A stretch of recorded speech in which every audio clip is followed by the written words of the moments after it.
ഒരു വ്യക്തിക്കായി കാത്തിരിക്കാൻ ദൈവം നിങ്ങളോട് പറയുന്നു എന്നതിൻ്റെ 8 അടയാളങ്ങൾ.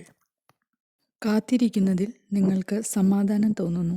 കാത്തിരിക്കുന്നത് എളുപ്പമല്ലെങ്കിലും ദൈവത്തിൻ്റെ ഇഷ്ടമാണ് നിങ്ങളോട് കാത്തിരിക്കാൻ പറയുന്നതെങ്കിൽ നിങ്ങൾക്ക് ആഴമായ സമാധാനം അനുഭവപ്പെടും. ഈ സമാധാനം സാഹചര്യങ്ങളിൽ നിന്നുള്ളതല്ല, മറിച്ച് ദൈവത്തിൻ്റെ പദ്ധതിയിലുള്ള നിങ്ങളുടെ വിശ്വാസത്തിൽ നിന്നാണ്. ദൈവം നിങ്ങളോട് നിങ്ങളിൽ ശ്രദ്ധ കേന്ദ്രീകരിക്കാൻ ആവശ്യപ്പെടുന്നു. ദൈവത്തിനായി കാത്തിരിക്കുന്ന ഈ സമയം നിങ്ങളുടെ ആത്മീയവും വൈകാരികവും മാനസികവുമായ ആരോഗ്യത്തിൽ പ്രവർത്തിക്കാനുള്ളതാണ്.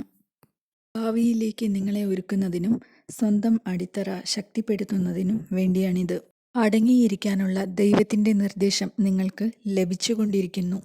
ദൈവം കാത്തിരിക്കാൻ പറയുമ്പോൾ അടങ്ങിയിരിക്കാനുള്ള നിർദ്ദേശം നിങ്ങൾക്ക് പലപ്പോഴും തോന്നും. ഇത് ദൈവത്തിൻ്റെ ഇഷ്ടത്തിൽ സജീവമായി വിശ്വസിക്കുന്നതിനെയാണ് സൂചിപ്പിക്കുന്നത്. നിങ്ങളുടെ ഹൃദയം അസ്വസ്ഥമല്ല. ദൈവത്തിൻ്റെ സമയത്തിനായി കാത്തിരിക്കുമ്പോൾ നിങ്ങളുടെ ഹൃദയം അസ്വസ്ഥമായിരിക്കില്ല. അനിശ്ചിതത്വങ്ങൾക്കിടയിലും നിങ്ങൾക്ക് ഒരുതരം ശാന്തത അനുഭവപ്പെട്ടേക്കാം. ഒരു ബന്ധത്തിനായുള്ള നിങ്ങളുടെ ആഗ്രഹം കുറയുന്നു. ഒരു ബന്ധത്തിനായുള്ള നിങ്ങളുടെ ആഗ്രഹം കുറയുന്നത് നിങ്ങൾ ശ്രദ്ധിച്ചേക്കാം.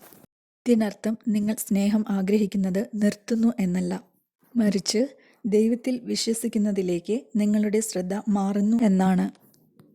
നിങ്ങളുടെ സ്വന്തം മൂല്യം നിങ്ങൾ തിരിച്ചറിയാൻ തുടങ്ങുന്നു. നിങ്ങൾ കാത്തിരിക്കുമ്പോൾ സ്വന്തം മൂല്യം തിരിച്ചറിയാൻ ദൈവം നിങ്ങളെ സഹായിക്കുന്നു.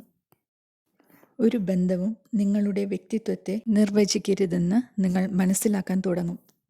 നിങ്ങൾ ക്ഷമ പഠിക്കുന്നു. ക്ഷമ എന്നത് ദൈവം നിങ്ങളെ വളർത്തുന്ന ഒരു പ്രധാന ഗുണമാണ്. കാത്തിരിപ്പിലൂടെ ക്ഷമയും ആത്മനിയന്ത്രണവും വളർത്താൻ ദൈവം നിങ്ങളെ പഠിപ്പിക്കുന്നു. ദൈവത്തിൻ്റെ ഇഷ്ടവുമായി നിങ്ങൾക്ക് ശക്തമായ ബന്ധം തോന്നുന്നു. കാത്തിരിക്കുമ്പോൾ നിങ്ങളുടെ ജീവിതം ദൈവത്തിൻ്റെ ഇഷ്ടവുമായി കൂടുതൽ അടുത്ത് വിന്യസിക്കുന്നതായി നിങ്ങൾക്ക് തോന്നും. ദൈവത്തിൻ്റെ പദ്ധതിയിലുള്ള വിശ്വാസം ഇതിലൂടെ വർദ്ധിക്കുന്നു.